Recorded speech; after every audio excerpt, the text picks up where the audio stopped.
গুরুতর অসুস্থ অবস্থায় আছেন। এর আগেও তিনি এসেছেন বহুবার, কিন্তু এবারকার মতো এত সংকটজনক পরিস্থিতি এর আগে তৈরি হয়নি। আমি ধৈর্য ধরছিলাম, দোয়া করছিলাম বাইরে থেকে, এবং ধারণা ছিল যে এখানে এসে ডিস্টার্ব না করি।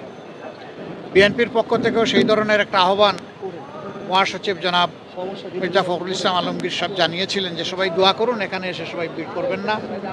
এখানে ওনারও চিকিৎসা বিঘ্নিত হচ্ছে, আরও রোগীদের চিকিৎসা বিঘ্নিত হচ্ছে।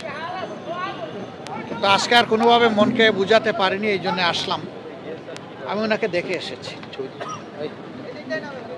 এখন ওনার ডায়ালাইসিস চলছে এবং তিনি আসলে ডিপ সিডেশনেই আছেন। সারা দুনিয়ার মানুষের সাথে আমরাও দোয়া করি আল্লাহ তাআলা উনাকে সুস্থতার নিয়ামত দান করুন। তিনি সুস্থ হয়ে আবার ফিরে আসুন এবং জাতির খেদমতে বাকি জিন্দগিটা উনি যাতে কাটাতে পারেন সেই দোয়া করি।